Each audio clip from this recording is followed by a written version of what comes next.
Story 1. The hum of my rig's engine blended with the night, a soothing sound that usually calmed my nerves as I navigated the desolate stretches of Interstate 80. But tonight was different. The vast emptiness of the Nevada desert loomed larger than ever, a suffocating blanket of silence that made my skin crawl. My headlights pierced through the darkness, illuminating the cracked asphalt ahead, yet I couldn't shake the feeling that I was being watched. It was late, the kind of hour when even the stars seemed to withdraw into the shadows. I flicked on the radio, hoping to drown out the unease creeping into my mind. The announcer's voice crackled through the static, breaking the stillness. "We've got some unsettling news tonight, folks," he said, the tremor in his tone capturing my attention. "Another truck driver has gone missing along Highway 80.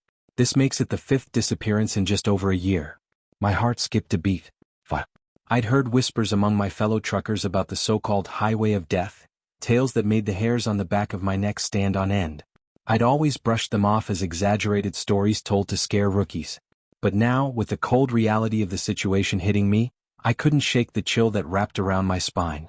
As I continued to drive, my mind raced through the names of those who had vanished, drivers I'd shared coffee and stories with at various stops. I recalled the stories they told, the nervous laughter that masked their fear. "You never know who's out there," one of them had said, his voice low and serious. "It's a dangerous world, especially out here." I took a deep breath, trying to focus on the road. The tires hummed rhythmically against the pavement, and I felt a momentary sense of ease. But just as I began to relax, I spotted a rest stop up ahead. I decided to pull in for the night, hoping a few hours of sleep would clear my mind. As I parked and stepped out of the cab, the cool night air hit me like a splash of cold water. I glanced around, the dim light from the rest area casting eerie shadows. It was too quiet, too still. My instincts screamed at me to be cautious. I locked my truck and made my way to the restroom, my boots crunching against the gravel. That's when I noticed him, a figure lurking in the shadows near the back of the parking lot.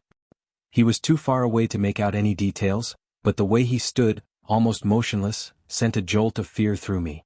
I hesitated, torn between the urge to confront him and the instinct to retreat. I decided to keep my distance and headed toward the restroom, glancing back to see if he was still there. "Hey buddy, you lost," I called out, trying to sound casual. My voice echoed in the stillness, but he didn't respond. Instead, he shifted slightly and I caught a glimpse of his face, a shadowy figure, eyes glinting in the faint light. My heart raced and I quickened my pace toward the restroom, locking the door behind me. I stood there for a moment, my breath coming in short gasps. What was I doing?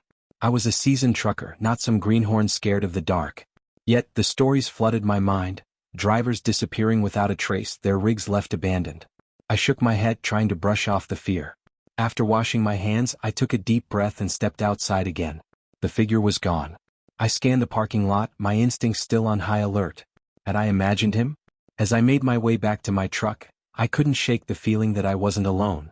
The night felt heavier, the darkness deeper, and I realized that, out here on the highway of death, danger might be lurking just around the corner. I climbed back into my rig and locked the door, leaning back against the seat. The radio buzzed softly as I flicked it on again, searching for something to distract me. But no matter how hard I tried, the stories and the figure from the shadows haunted my thoughts. The highway stretched endlessly before me, and I knew I couldn't shake the feeling that something was very, very wrong. I leaned back in my chair at the sheriff's office, staring out the window at the endless stretch of night enveloping the Nevada desert. Sheriff Linda Carter sat across from me, her brow furrowed with concern as she flipped through a series of reports. The dim light of the overhead lamp illuminated her tired eyes, revealing the weight of responsibility she carried on her shoulders. "It's getting worse, Jake," she said, her voice low and steady. "We've had 3 more disappearances this month alone. The truckers are terrified and I can't blame them. It feels like we're chasing ghosts out there." I nodded, feeling the chill creep up my spine. The stories were becoming all too real, and I found myself reflecting on the late-night conversations I'd had with fellow drivers at rest stops. Those tales of drivers vanishing into thin air were no longer mere folklore. They were a haunting reality. "What can we do, Sheriff? We need to help these guys feel safe again." She sighed, leaning back in her chair, her fingers drumming nervously on the desk. "I'm doing everything I can, extra patrols, alerts on the radio, but it's hard. The desert is vast, and once a trucker goes missing, it's like finding a needle in a haystack." Just then, the door swung open and a scruffy-looking trucker stumbled in, his eyes wide with paranoia. "Jake, you got to help me."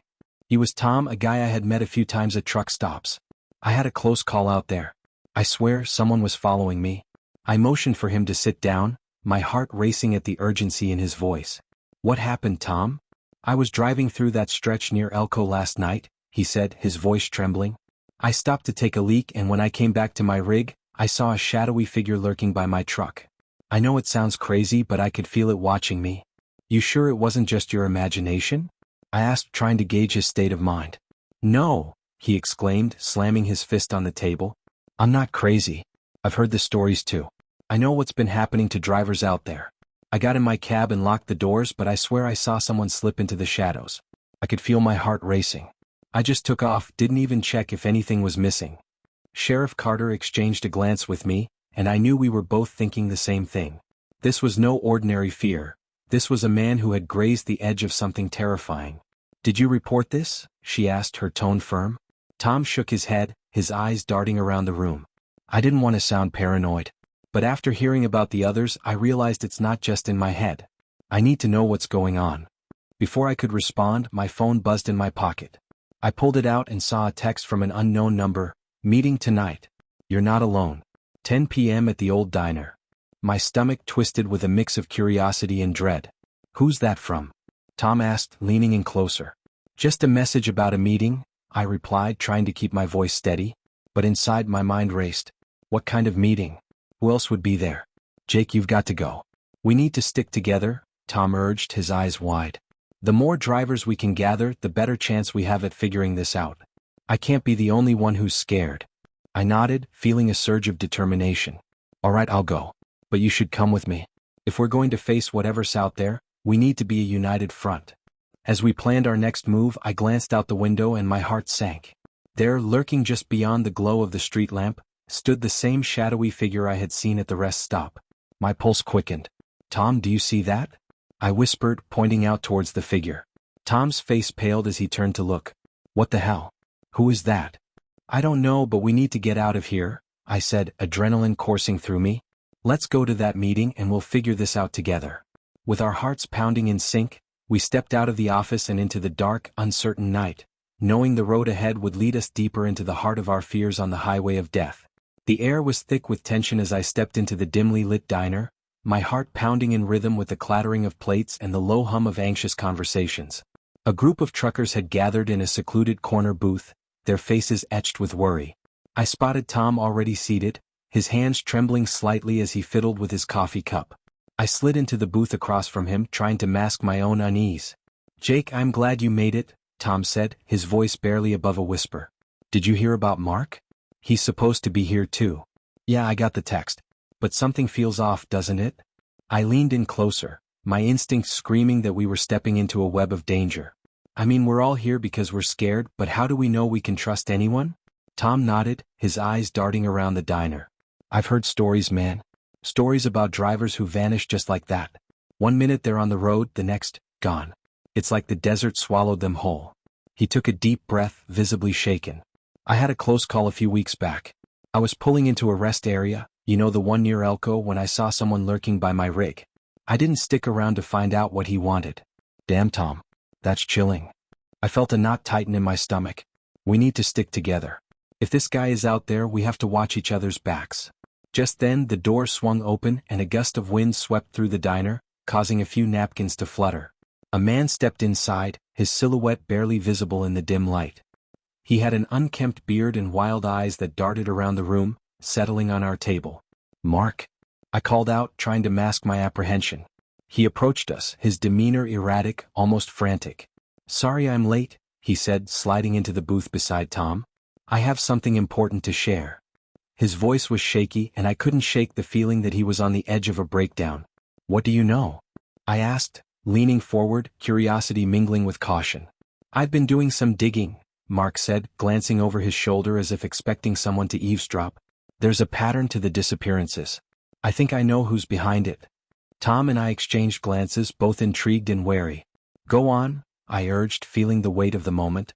Mark leaned closer, lowering his voice. This guy targets lone drivers, especially those who stop at isolated rest areas. He's smart, blends in with the truckers. But I've seen him twice. He drives a dark blue rig. Did you report this to the sheriff? Tom asked, his voice steady but concerned. Mark shook his head vigorously. Not yet. I wanted to gather more evidence first. But I can't do it alone. I need you guys' help. Before I could respond, a chill ran down my spine as I caught a glimpse of something outside the diner's window. The shadowy figure from the rest stop, he was lurking just beyond the glass, watching us. My heart raced and I felt the urge to bolt, but I forced myself to remain seated. Mark, someone's outside, I said, my voice low but urgent. What do we do? Stay calm, Tom whispered, his eyes wide with fear. We can't let him know we're onto him. Mark seemed oblivious, his focus solely on his mission. We need to set a trap. If we can lure him into the open, we can. No! I interjected, panic rising in my throat. We don't know what he's capable of. This isn't a game. Suddenly Mark's demeanor shifted. He leaned back, a twisted smile creeping across his face. You don't understand, do you? This is more than just a game. It's survival, and I'm not going down without a fight. The tension in the booth thickened as I processed his words. Something wasn't right. I could feel the hairs on the back of my neck standing up. I glanced outside again and to my horror, the figure was gone. It was as if he had vanished into the desert night. I could feel Tom's anxiety radiating off him. Maybe we should just leave, he suggested, his voice strained. No, Mark insisted, his eyes glinting with an intensity that made me uneasy. We can't back down now. We need to confront this head-on. As the weight of his words sunk in, I realized that whatever lay ahead, we were standing on the precipice of something far more dangerous than I had anticipated. The desert wasn't just a backdrop, it was alive with secrets, and we were unwitting participants in its deadly game. I woke up with the sun barely breaching the horizon, casting long shadows across the empty parking lot. The air was still cool, but a sense of dread settled over me like the rising heat of the day. I had a nagging feeling in my gut, one that had been growing since last night's meeting. Mark was missing, and the realization hit me like a punch to the stomach. The tension was palpable, and I could see it mirrored in the faces of the other drivers gathered around the rest area. Where the hell is he? Tom muttered, running a hand through his unkempt hair. I could see the worry etched on his face, his eyes darting toward every shadow as if expecting Mark to emerge from behind a dumpster or the restroom. I thought he was just acting weird, you know? But what if? I trailed off, unable to voice the thought that crept into my mind. What if Mark was the next victim? Or worse, what if something had happened to him because of us? Sheriff Carter arrived shortly after, her car kicking up dust as she pulled into the rest area. She stepped out, her demeanor serious. I need to speak with all of you, she called, her voice cutting through the morning quiet. We gathered around her, the weight of our shared fear hanging heavily in the air. Mark didn't just vanish, she said, her tone firm. We need to figure out what he knew. We're dealing with someone who's toying with us, and I fear he might be the next target. She scanned our faces, her eyes lingering on me and Tom. I need every detail you can remember about him. He said he had information. I started, my mind racing back to his erratic behavior at the meeting. But he didn't go into specifics. Just kept looking over his shoulder like he was scared. Or he knew something he shouldn't have, Tom added, his voice shaking slightly. What if he's already found the killer? The sheriff nodded, jotting down notes in her notepad. I'll reach out to other drivers who might have seen him. We need to piece together his last movements. For now, keep your eyes peeled. This killer is still out there and he's watching. After the sheriff left, I turned to Tom. We can't just sit around waiting for the next shoe to drop. We need to do something. What do you have in mind? He asked, his brow furrowed. I took a deep breath, the idea forming in my mind. What if we set a trap? We know the killer is targeting truckers. If we can create a scenario that draws him in, maybe we can catch him. It's risky, but, hell, it's dangerous. Tom interrupted. You think we can just lure a serial killer out like a moth to a flame? What choice do we have? We can't keep waiting for someone else to disappear. It needs to end, I insisted, my heart racing at the thought of taking action. We'll use ourselves as bait. Tom looked conflicted, but I could see the determination in his eyes. All right, but we need to be smart about this. We can't just park ourselves in plain sight. We need somewhere secluded where he's likely to strike. As we discussed the details, I felt a strange sense of camaraderie forming between us. We were in this together, and that bond gave me a sliver of hope. The fear of the unknown loomed over us, but for the first time I felt like we were taking control of our fate. That night, we set our plan in motion, scouting a secluded rest area just off the highway. The moon hung low in the sky, casting an eerie glow over the desolate landscape.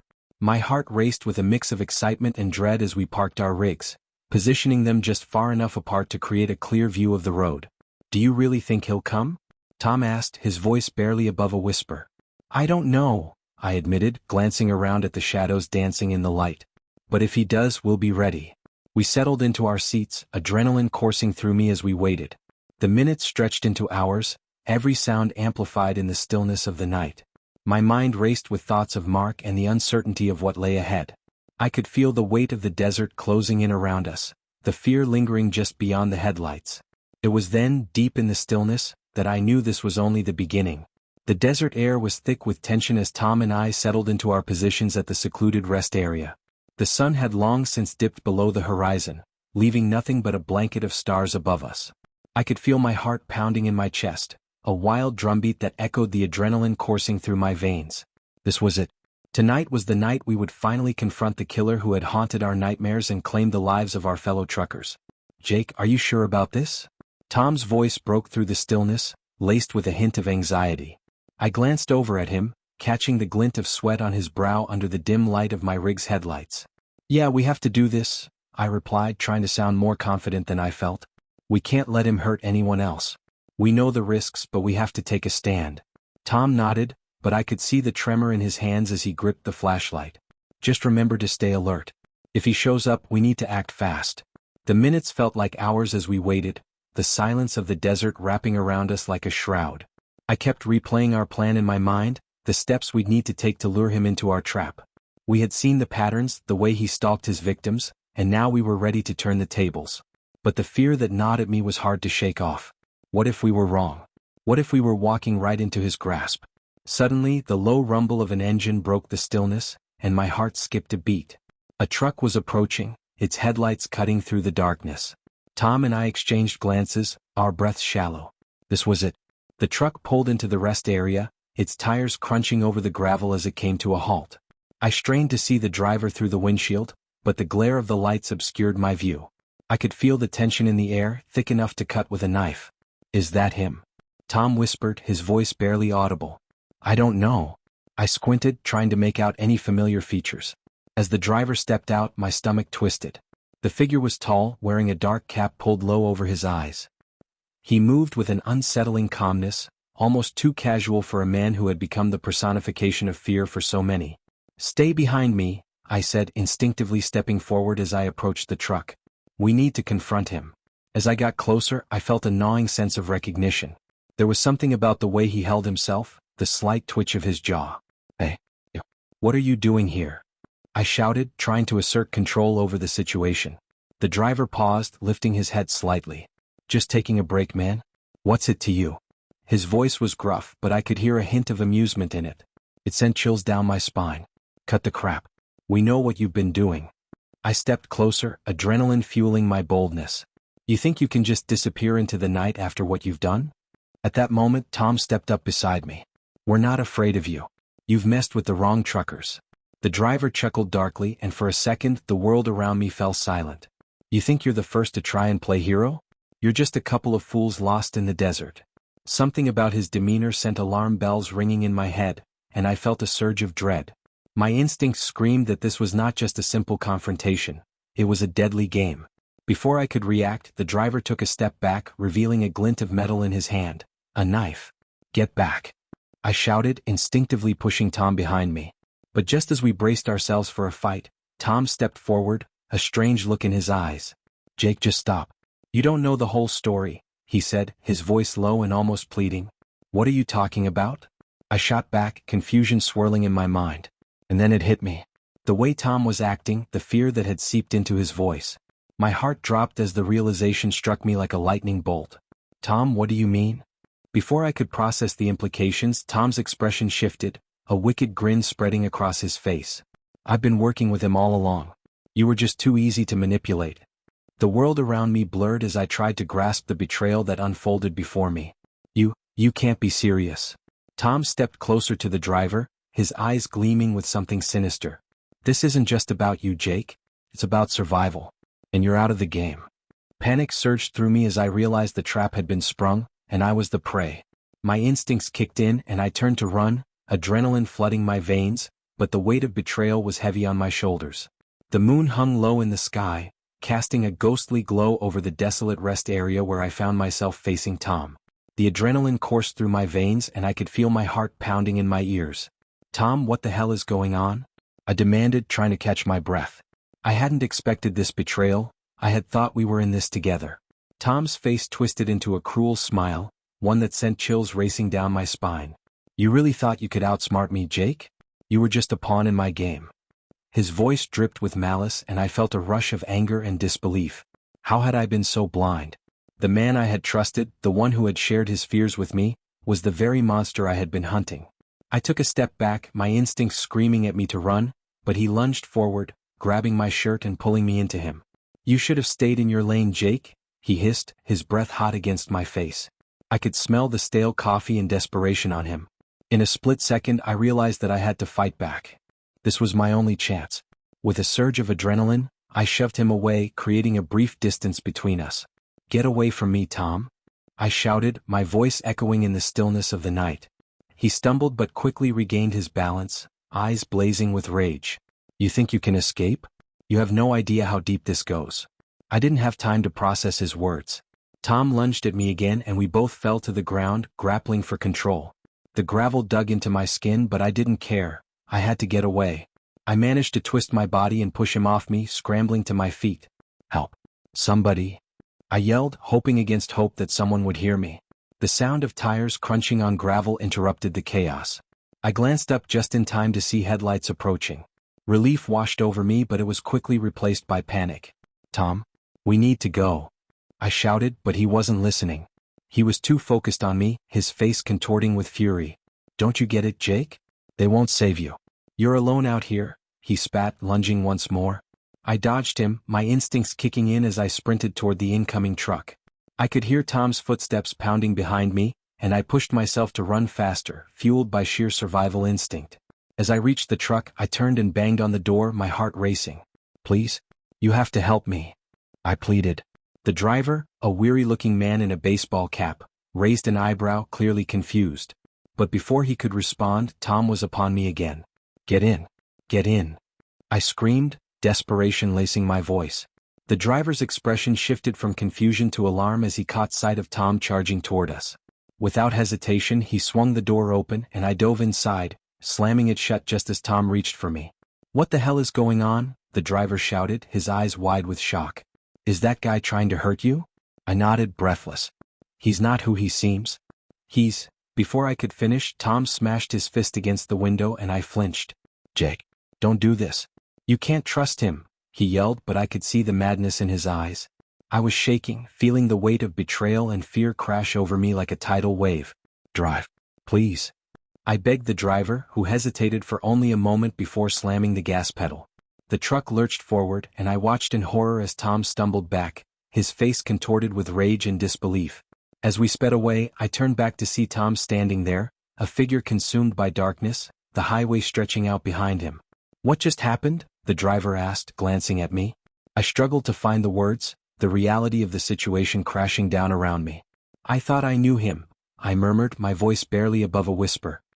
"He was supposed to be my friend." The driver nodded, eyes flicking back to the road. "You can't trust anyone out here.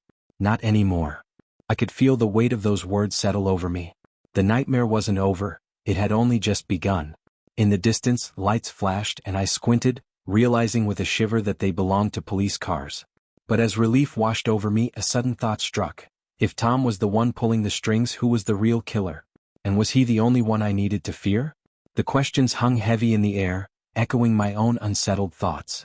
The desert rolled on endlessly around us, a vast expanse of secrets and shadows, and I couldn't shake the feeling that the true danger was still lurking in the darkness, waiting for the right moment to strike. Story 2: The headlights of my rig cut through the gloom as I pulled into the rest stop on I-95. It felt like a scene from a horror movie, an open expanse of asphalt surrounded by blackness, the kind that swallows up sound and light. I parked my truck, the engine rumbling to a stop, and surveyed the empty lot. The flickering streetlights cast long shadows, and I couldn't shake the feeling that something was off. It was just past midnight and fatigue weighed heavily on my eyelids. I had been driving for hours, the monotony of the road mixing with the drudgery of my thoughts. As I stepped out of the truck, the chill in the air wrapped around me like a shroud. The distant hum of traffic faded, leaving behind an unsettling silence. I took a deep breath, the crisp air filling my lungs, yet it did little to alleviate the sense of isolation creeping in. Just a quick break and then back on the road, I muttered to myself, trying to shake off the unease. I walked toward a weathered picnic table, the wood splintered and stained from years of neglect. The night sky was a canvas of stars, twinkling with a brightness that felt almost mocking against the oppressive atmosphere surrounding me. I fished out my phone, hoping to catch a signal, but the screen remained stubbornly blank, the bars mocking me with their absence. Great, just great, I sighed, the frustration bubbling beneath the surface. As I settled onto the cold bench, I tried to focus on the stillness, my mind wandering to the long stretches of highway ahead. But then, a rustling noise from the shadows caught my attention. My heart raced as I turned my head, straining to see what lurked just beyond the reach of the dim light. "Hello?" I called out, my voice sounding foreign in the eerie silence. No response. Just the rustle of leaves in the wind, as if the earth itself was whispering secrets I wasn't meant to hear. A shiver ran down my spine, and I instinctively glanced around, searching for any sign of life.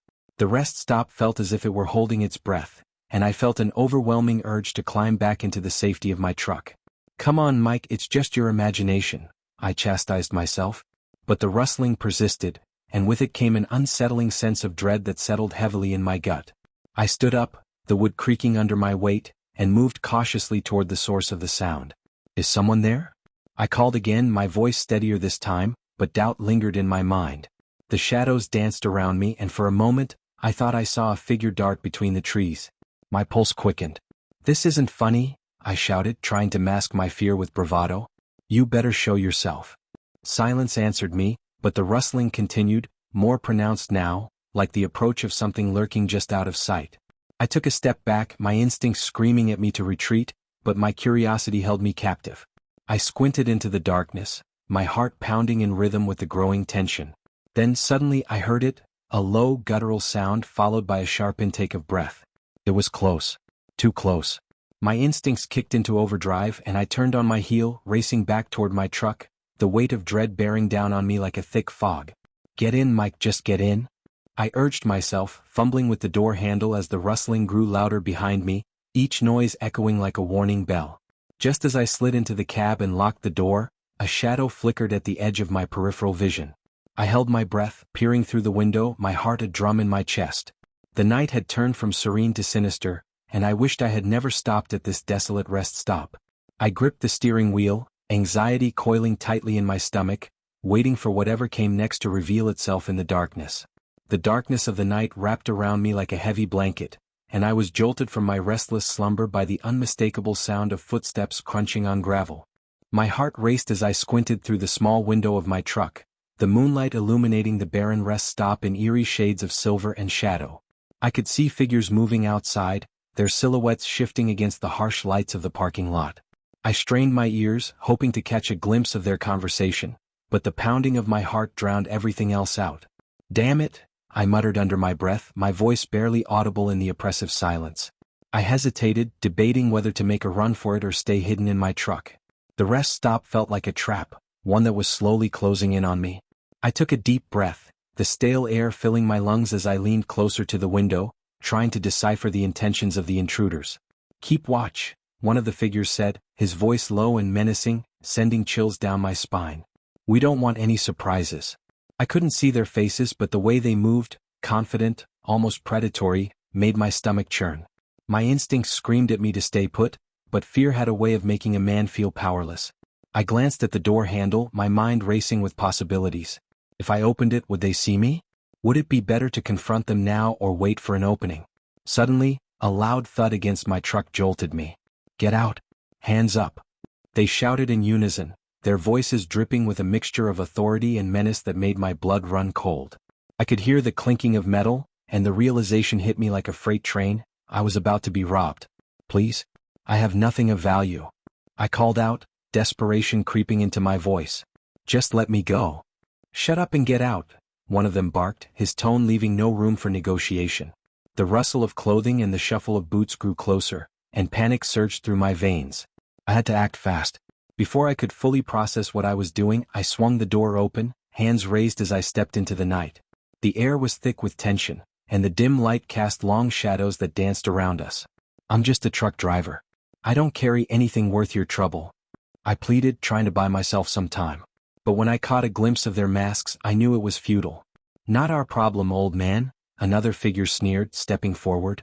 You're in the wrong place at the wrong time. They surrounded me, their presence suffocating.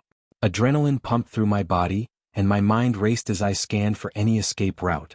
But before I could think further, one of them lunged forward and grabbed my collar, pulling me closer.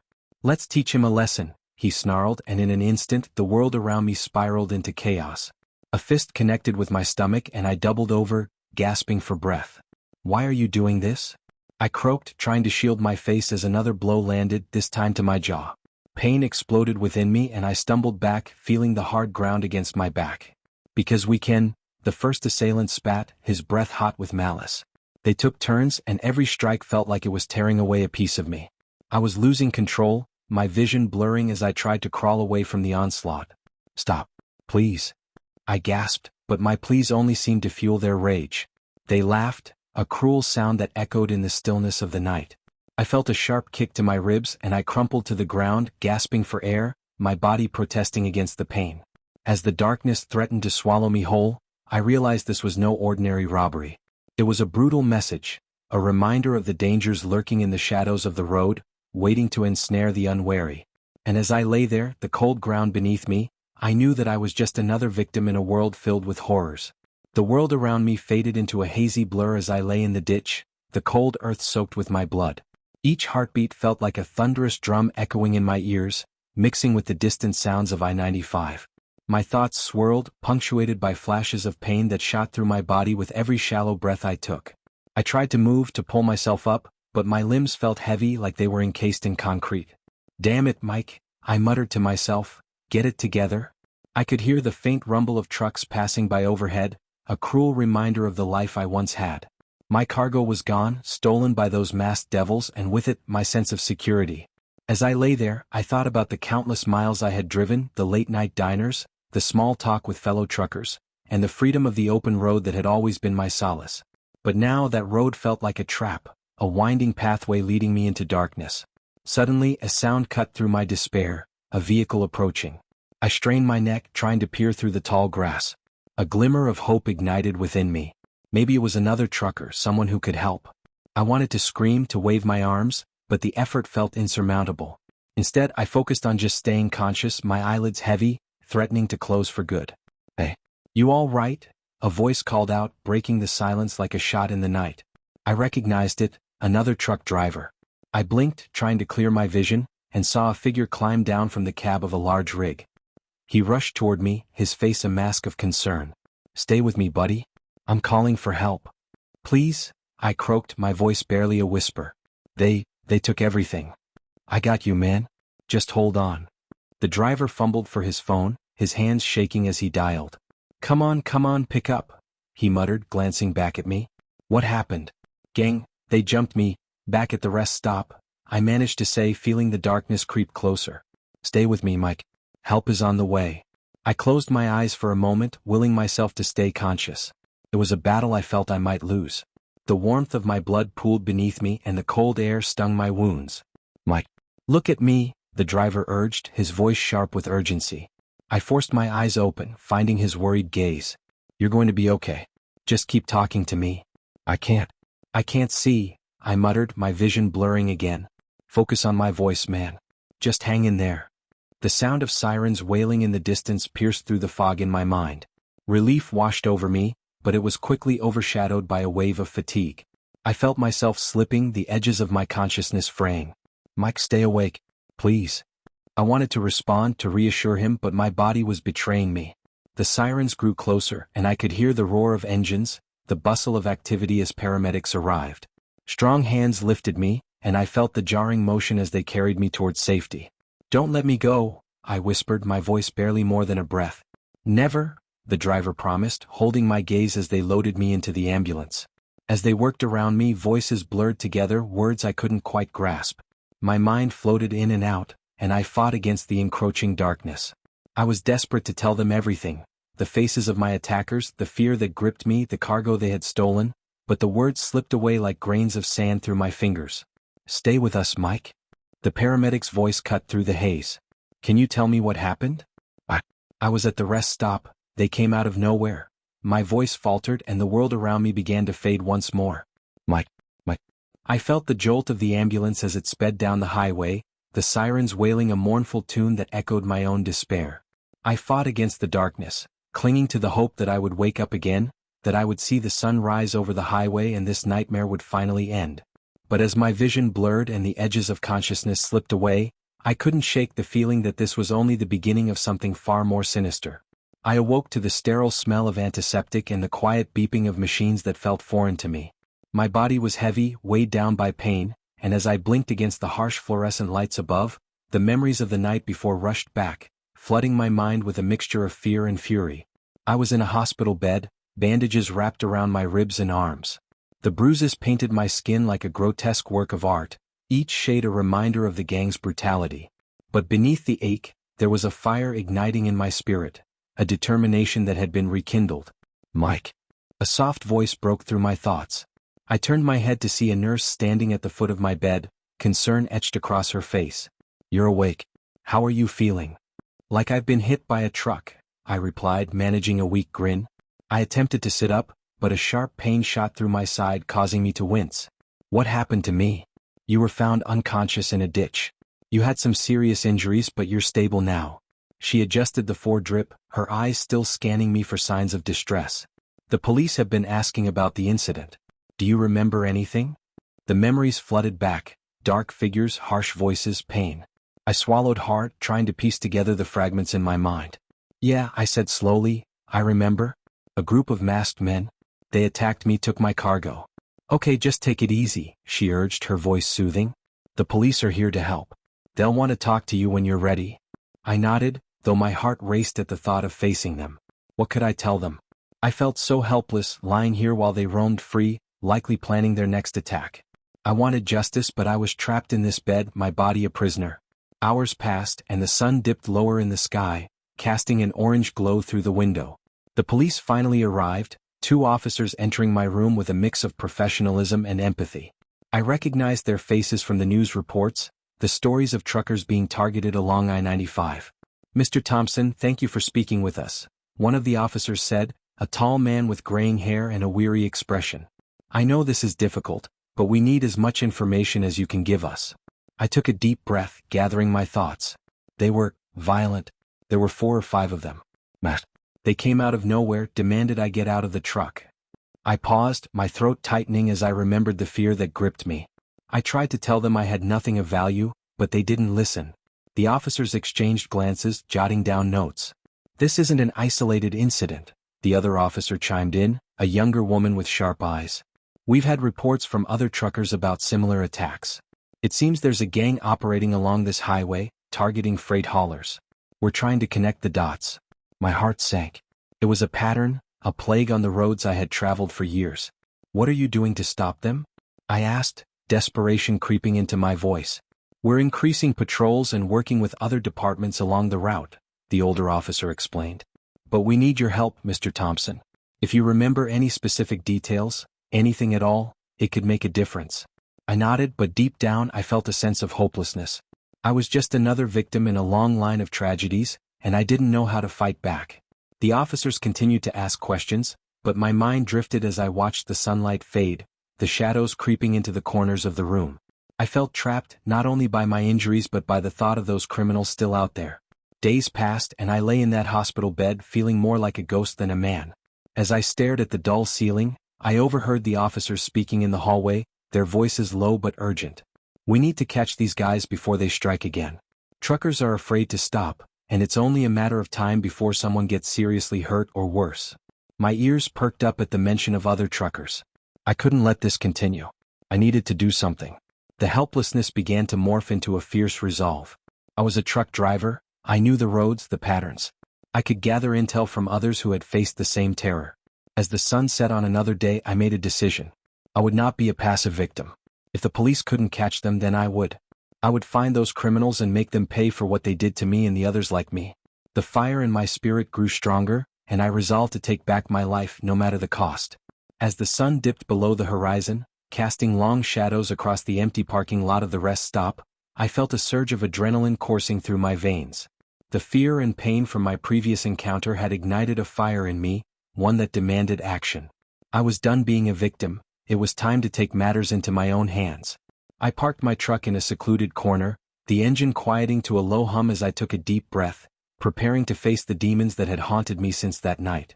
I pulled out my phone, scrolling through the contacts I had made during my time on the road, reaching out to fellow truckers. "Hey, it's Mike. You heard anything about that gang on I-95? I asked, my voice steady despite the whirlwind of emotions inside. "Yeah man. They've been hitting hard." "You sure you want to get involved?" one of them replied, concern lacing his voice. "I have to," I said, determination filling my words. "I won't let them ruin anyone else's life." As I gathered intel, I learned the gang was known for their ruthless tactics and for targeting truckers who were too exhausted to fight back. With each conversation, I felt the weight of my mission grow heavier, but so did the resolve to see it through.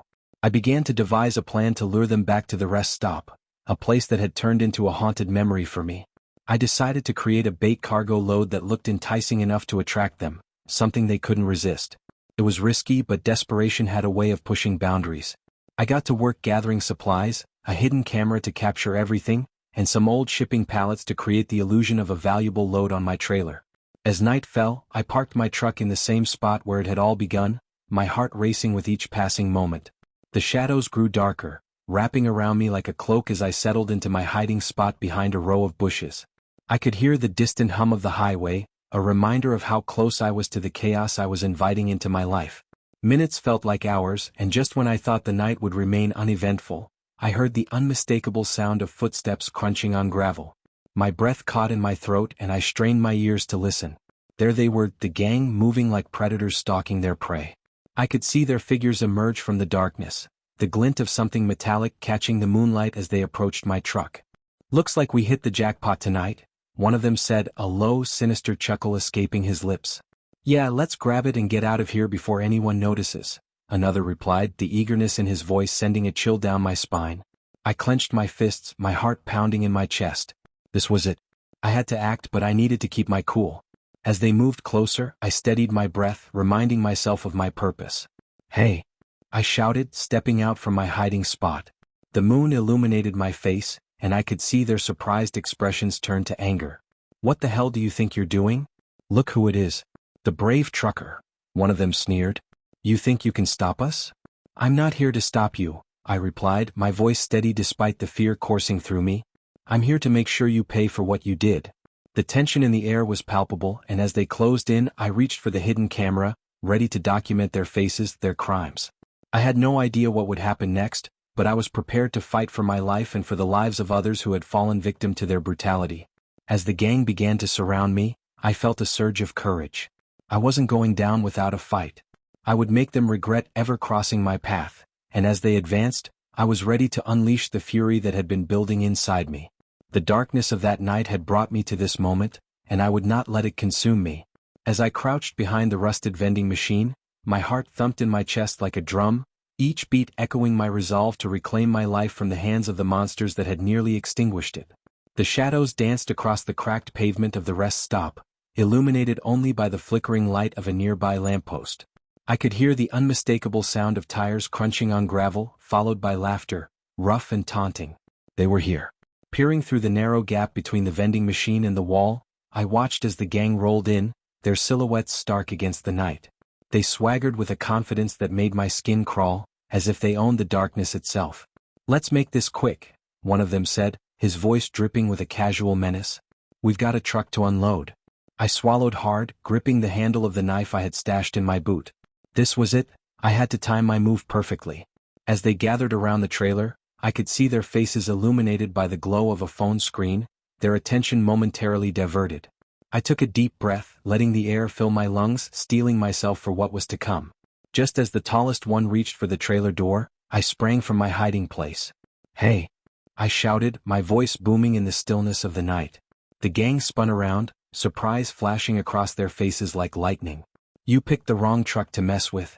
Their initial shock quickly morphed into rage. "What the hell? It's the trucker," one of them snarled, stepping forward, fists clenched. The others flanked him, ready to pounce. But as I stood my ground, I noticed something that sent a jolt through me, a familiar face among the criminals. Jake. I exclaimed, my breath hitching in my throat. My estranged brother, the very person I had hoped to never see again, stood before me, eyes wide with a mix of recognition and disbelief. "What the hell are you doing here?" "Mike," he said, his voice softer now, almost a plea. "You shouldn't be here, man. This isn't what it looks like." I couldn't believe what I was hearing. "Not what it looks like. You're robbing me. You're with these thugs." "They don't know," he started, but the gang was already closing in, their patience wearing thin. The ringleader stepped forward, looking between us with contempt. "Enough of this family reunion. Get him." Jake's face twisted in anguish. "No. Wait." He raised his hands, trying to calm the storm brewing around us. "I can handle this. Just let me talk to him." The tension crackled in the air, thick and suffocating. I felt the knife's cool metal against my palm, but it was Jake who stepped forward, pushing past his comrades. "Mike, listen to me. I got caught up in this mess because of what, Jake? Your own greed." I interrupted, my voice rising with each word. "You chose them over your family. Do you think I'll just let you walk away from this?" The gang members looked back and forth, uncertainty creeping into their expressions. Jake's eyes were wild with desperation. "I didn't mean for it to go this far." Before he could finish, the ringleader lunged at me, and in an instant, chaos erupted. I sidestepped, slashing out with my knife, feeling the rush of adrenaline as I fought back. But in the fray, I could see Jake trying to pull the others away, shouting for them to stop. "Get out of here. This is my fight." But his words fell on deaf ears.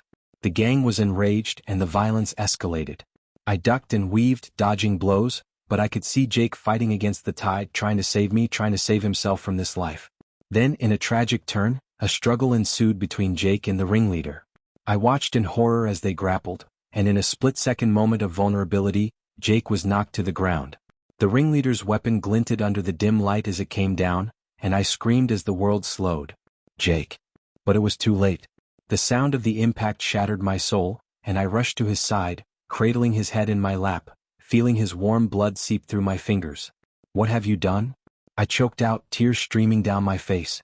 He looked up at me, eyes filled with regret and pain. "I tried. I really tried to change, Mike.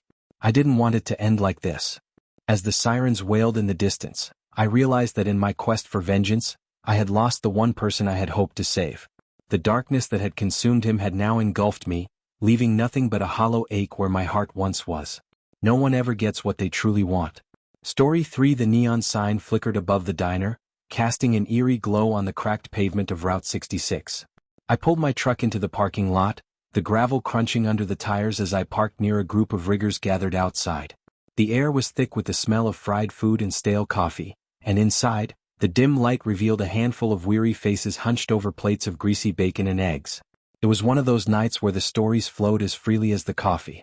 I slid into a booth in the corner, my favorite spot where I could observe the crowd without being too conspicuous.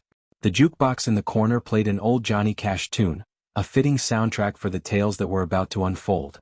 I had been driving long enough to know that the longer I sat here, the more likely I'd hear the legend of the phantom hitchhiker once again. "Did you hear about the guy who picked up the hitchhiker last week?" One of the drivers, a burly man with a scruffy beard, leaned forward, his voice low and conspiratorial. "Disappeared right out of his truck." I rolled my eyes, but my curiosity piqued. "Come on, Ted. You can't seriously believe that story?" I challenged, trying to sound more skeptical than intrigued. "Believe it or not, it's true. I had a buddy who swore he saw the hitchhiker just last month. Said he was just sitting in the passenger seat and then poof, gone." Ted waved his hands dramatically, making the other drivers laugh. "Yeah, right. Probably just fell asleep or something," I shot back, though a shiver ran down my spine. I had heard the stories countless times before, tales of a disheveled man seen thumbing a ride on the side of the road, only to vanish without a trace once inside the truck. "You guys are just trying to scare the rookies." A lanky driver with a trucker hat chimed in. "You say that, Jake, but there's always a grain of truth in these legends. My cousin's friend, he picked up a hitchhiker, and when he got to the next town the guy was gone. Just like that." He snapped his fingers for emphasis. I leaned back, crossing my arms. "So what? Maybe the guy had somewhere to be.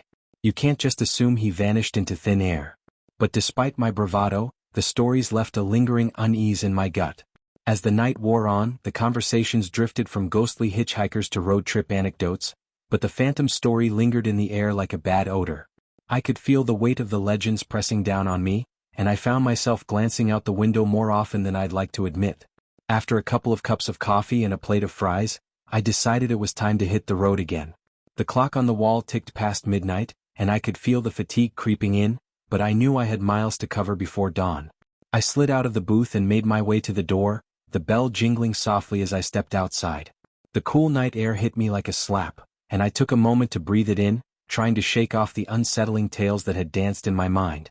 I climbed into my truck, the engine rumbling to life, and as I pulled out of the diner's lot, I glanced back at the glowing neon sign. "Guess I'll be the next one to tell the story," I muttered to myself, shaking my head and dismissing the thought. With each mile I drove, the darkness enveloped me, and the only sounds were the hum of the tires on the asphalt and the occasional crackle of the radio. Little did I know the highway held more than just asphalt and stars that night. It held a chilling fate that would soon intertwine with the very legend I doubted. The night was thick with stars as I navigated the winding road of Route 66, the hum of my truck reverberating through the cabin.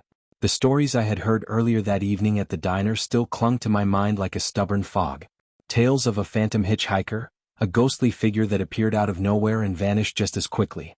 I chuckled to myself, dismissing the idea as mere folklore meant to spook the inexperienced. Yet as I drove, the chill of the night air and the isolation of the road made it hard to shake the unease creeping into my gut. It was around midnight when I spotted him, a disheveled man standing by the roadside, his thumb outstretched in a universal plea for a ride. I slowed the truck and pulled over, the gravel crunching under my tires. He approached cautiously, his clothes tattered and a wild look in his eyes. The streetlight illuminated his face, revealing deep-set eyes that seemed to hold secrets I couldn't quite grasp. "Need a lift?" I asked, trying to sound more confident than I felt. "Yeah, I could use one," he replied, his voice rough like gravel. He climbed into the passenger seat and shut the door, a gust of stale air following him. "Name's Ray." "Jake," I said, shifting the truck back into gear. "Where you headed?"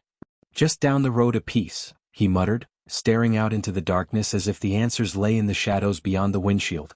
As we drove, the silence grew heavy. I glanced at him from time to time, studying his profile.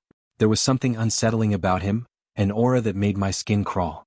I tried to break the ice. "You traveling far?" He nodded slowly. "Been on the road for a while now. Lost my job, lost everything, really."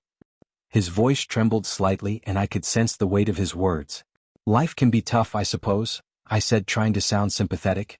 "But it's better to keep moving than to dwell on the past." Ray turned to me, his eyes narrowing. "You think that's what I'm doing? Just dwelling? It's not always that easy, you know." I shifted uncomfortably in my seat. "I didn't mean it like that. Just trying to make conversation." He fell silent, staring out the window again. I could feel the tension building, thick as the night air outside. I decided to steer the conversation in a different direction. "You hear any of those ghost stories traveling around here? About the hitchhiker?" Ray chuckled softly, but it was devoid of humor. "Ghost stories? You think that's what it is? Just stories?" "What do you mean?" I asked, glancing over at him. He turned towards me, his expression darkening. "There's truth in every legend, Jake. Sometimes you don't want to know what you're asking for." I felt a shiver run down my spine. "What do you mean by that?" "Let's just say, not everything that disappears is gone forever." His voice dropped to a whisper, sending a jolt of fear through me. I wanted to dismiss his words but found myself unable to shake the sense that he was speaking from experience. Just then the truck hit a patch of rough road and I tightened my grip on the steering wheel. "You've got a strange way of looking at things, Ray. What happened to you?" He hesitated, his gaze fixed on the road ahead. "You wouldn't believe me if I told you." "Try me," I urged, a mix of curiosity and apprehension swirling in my chest. "I lost someone once. Someone who vanished without a trace. It was like they never existed," he said, his voice barely above a whisper. "You think you can just pick up a stranger and drive away, but sometimes, you don't know what you're inviting into your life." I was about to respond when I noticed something peculiar out of the corner of my eye, a flicker of movement. I turned my head and when I looked back at Ray, he was gone. The passenger seat was empty. I slammed on the brakes, my heart racing as I scanned the darkness around me, disbelief washing over me like a wave. "Ray," I called out, my voice trembling. "Where did you go?" Silence enveloped me, thick and suffocating. I sat there, frozen, the engine idling as I tried to process what had just happened. Had I imagined him? Was he part of the legend? The stories swirled in my mind and all at once, I was gripped by a sense of dread. I had picked up a phantom and now I was left alone on the winding road, haunted by the whispers of a past I could never escape. The sun hung low in the Arizona sky, casting a bleak orange hue over the desolate stretch of Route 66. It had been a few days since I picked up that hitchhiker, and the weight of his cryptic tales lingered in my mind like a bad aftertaste. I hadn't thought much of it at the time, just another night, another ride, but now with my friend Jake Thompson found dead in his truck, the dread settled deep in my gut. I sat at the counter of the diner where Jake and I had shared countless cups of coffee, his laughter echoing in my memory. The place was eerily quiet, only a couple of truckers nursed their meals, glancing nervously at the door as if expecting someone, or something, to walk in. The walls were adorned with faded photographs of Route 60's glory days, but all I could see were shadows. "Sarah?" A husky voice broke the silence, pulling me back to the present. It was Tom, a fellow trucker and one of Jake's closest friends. His face was ashen and worry lines creased his forehead. "Did you hear about Jake?" "Yeah, I heard," I replied, my voice barely above a whisper. "It doesn't seem real." Tom rubbed his temples, frustration evident in his posture. "You know, I've been thinking about that hitchhiker. The one Jake picked up a few nights before?" He let the thought hang in the air, heavy with implication. "I don't believe in that ghost story," I shot back, but even as I said it, a chill crawled up my spine. I had heard the tales, the phantom hitchhiker who vanished into thin air, leaving chaos in his wake. But this isn't folklore anymore, Tom. This is real. Tom leaned closer, his voice dropping to a conspiratorial whisper. "I talked to some of the other drivers at the last stop. They're scared, Sarah. They think there's a connection." "A connection?" I echoed, incredulous. "To what?" "A ghost. Not just any ghost. They believe it's a warning. A curse maybe. I mean, Jake was a good guy, he wouldn't just die like that." I nodded, my mind racing. What if the hitchhiker was more than a story? What if he was real, and what if he had something to do with Jake's demise? "We need to talk to the others. Maybe someone else saw him." Tom hesitated, worry etched on his face. "You really think it's safe? What if he comes after us next?" "Safe or not, I have to know the truth," I insisted, determination flooding through me. "Jake deserves that. We owe him that much." As we left the diner, the sun dipped below the horizon, shrouding the road in shadows. The air grew heavy with tension, every rustle of leaves amplifying our fears. I couldn't shake the feeling that we were being watched, as if the very essence of the legend was lurking, waiting for us to unravel its secrets. We drove to the last truck stop where Jake had mentioned picking up the hitchhiker. The place was dimly lit, the fluorescent lights buzzing overhead like angry insects. A few truckers loitered around, their faces worn and tired. I approached a group huddled together, their laughter dying as they noticed me. "Hey guys," I said, forcing a smile. "I'm looking for information about the hitchhiker. Have any of you seen him?" One of them, a burly man with a scruffy beard, narrowed his eyes. "You're not the first to ask. A lot of folks are spooked since Jake's death. Did he talk to you about it?" I pressed, my heart racing. He nodded slowly, his gaze flickering to the others. "He mentioned picking up a guy. Said he was strange, talked about things that didn't make sense. Like he knew too much, you know?" "What kind of things?" "Just stuff that made you feel uneasy. Like he was leading Jake somewhere, but I can't put my finger on it." I looked at Tom, who was now pale as a ghost.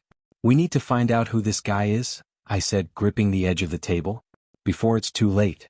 The whispers of fear circulated the room as I felt the weight of the legend pressing down on us, the shadows deepening as if to swallow us whole. I knew we were onto something, but the thrill of discovery was overshadowed by a creeping dread. Would we be next in the hitchhiker's tale? The thought haunted me as we left the truck stop, the chilling night air embracing us like a shroud.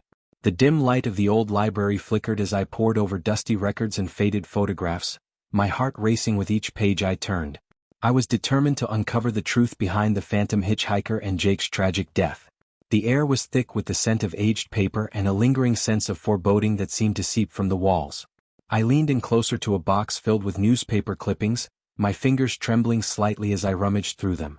"Disappearance on Route 66, one headline blared, and I could feel the weight of the stories they held. I had spoken to a handful of truck drivers, each account more chilling than the last. They described a man with wild eyes, dressed in tattered clothing, who vanished into thin air just as Jake had recounted. It's just a ghost story, I had told myself, yet my instincts screamed otherwise. "Sarah?" A voice broke through my thoughts, and I turned to find an elderly librarian watching me with a curious expression.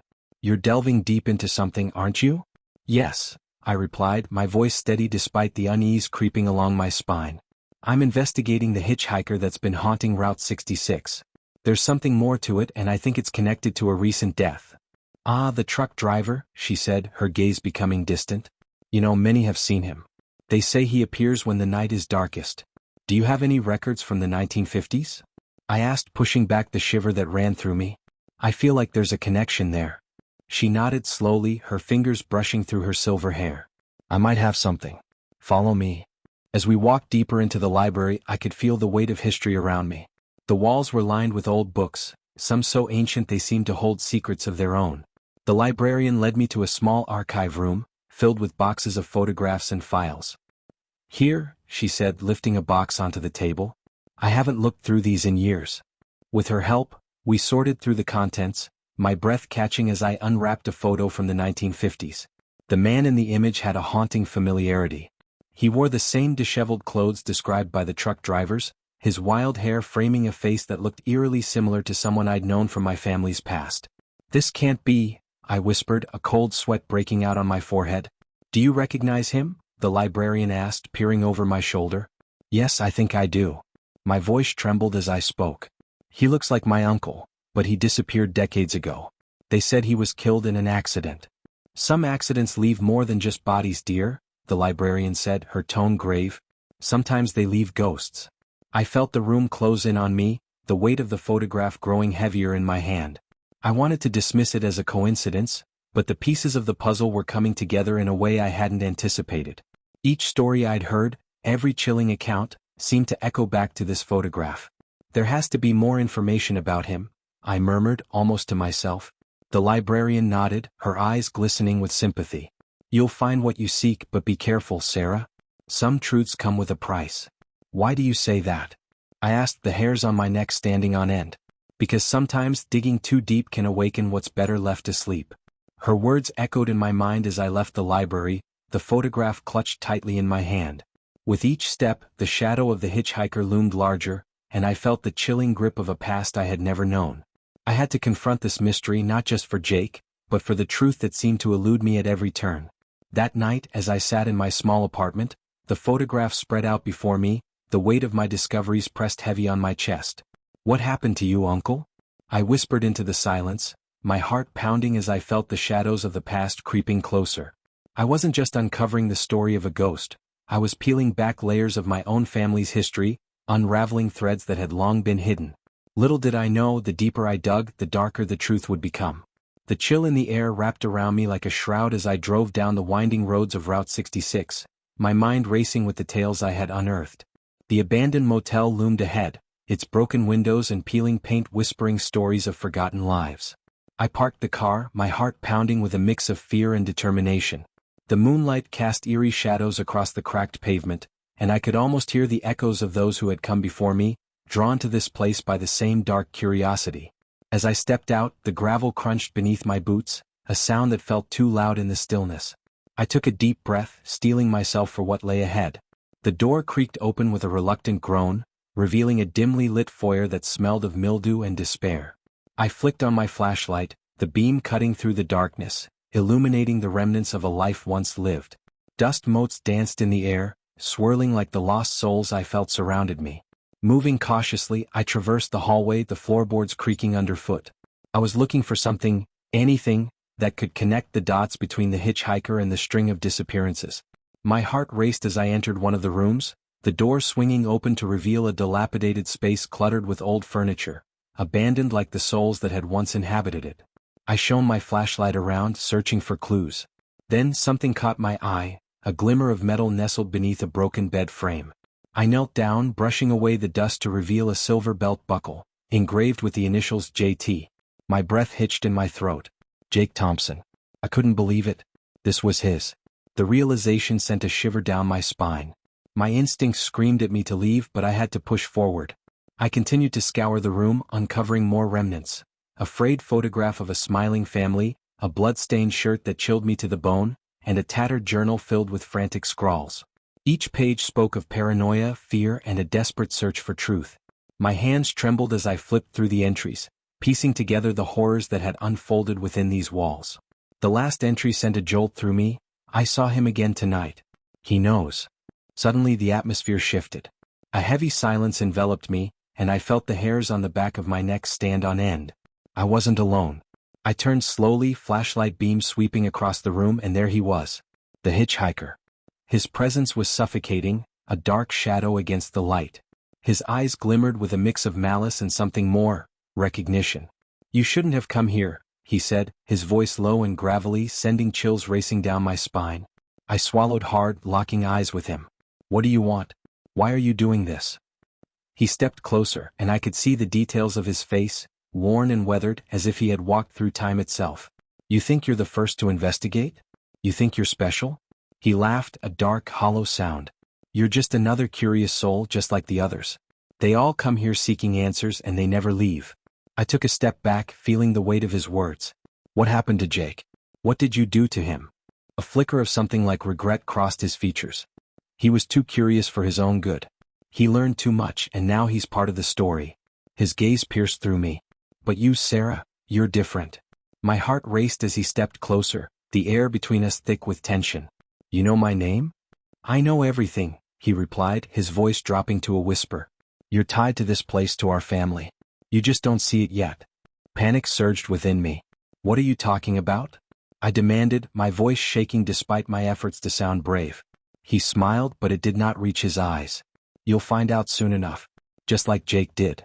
With that, he turned and vanished into the shadows, the room suddenly feeling colder, emptier. I stood frozen, my mind racing as I tried to comprehend what had just happened. He had vanished without a trace, just as the legends foretold. I clutched the journal tightly, my heart pounding, the weight of the truth pressing down on me. I needed to uncover the connection, but now I was more lost than ever, ensnared in a web of family secrets and dark history that threatened to consume me. The dim light flickered above me as I stood frozen in the abandoned motel room, adrenaline coursing through my veins. My mind raced as I processed the revelation that had just shattered my world. The man I had been chasing, the phantom hitchhiker who haunted the highways of Route 66, was not just a ghostly figure of legend. He was my long-lost uncle, a specter of my own blood. I could hardly breathe, the weight of my discovery pressing down on me like a heavy shroud. "Why?" I finally managed to whisper, my voice trembling.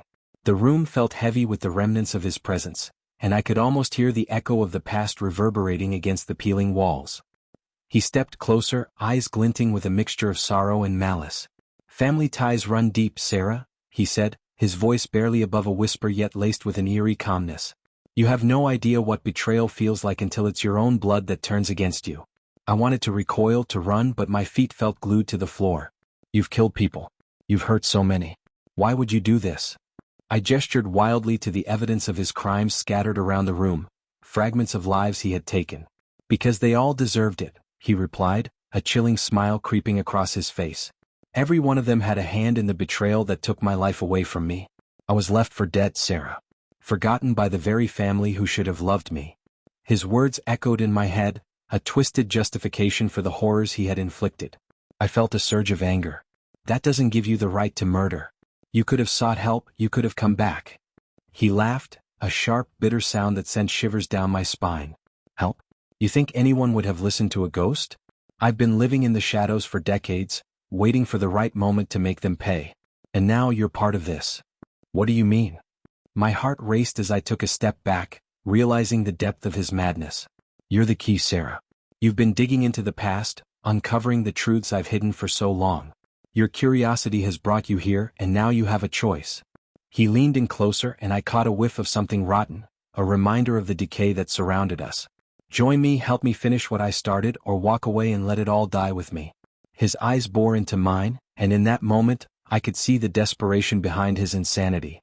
He was a lost soul, seeking vengeance in a world that had wronged him. But at what cost? "No," I said firmly, shaking my head. "I won't be part of this. I won't let you drag me into your darkness." I turned, ready to flee, but he lunged forward, grabbing my arm with a grip that felt like iron. "You can't just walk away, Sarah. They'll never believe you." His voice was a hiss now, almost feral. "You're just another victim in their eyes. They won't understand." With a burst of adrenaline, I twisted free and sprinted down the dim hallway, my heart pounding in my chest. I could hear him behind me, his footsteps echoing against the walls, a relentless predator hunting his prey. I dashed through the door, my mind racing for an escape route. As I burst into the night air, the cool breeze hit my face, but I didn't stop. I could sense his presence looming, a shadow trailing me as I made my way to my car. I fumbled with the keys, my hands shaking violently. The sound of his footfalls grew closer, and I felt the weight of fear gnawing at my insides. "Sarah," he called, his voice low and urgent. "You don't understand. It's not too late." I finally managed to unlock the car and jumped inside, slamming the door shut. I could hear him pounding against the window, desperation in his eyes. "You're making a mistake. You're turning your back on family." I revved the engine, the roar of the vehicle drowning out his words. My heart raced as I peeled out of the parking lot, the headlights illuminating the deserted road ahead. I glanced back in the rearview mirror, catching a glimpse of him standing there, a figure lost in the darkness, a part of my past I could never fully escape. In that moment, I knew I had to expose him. I had to tell the authorities everything. But as I drove further away, the fear settled in my bones. He was still out there, a phantom of my own making, and the community I cared for would never be the same again. I had uncovered the truth, but at what cost? The chilling reality settled heavily on my heart as I raced down Route 66, leaving behind the shadows of family secrets and a legacy of horror that I would never forget.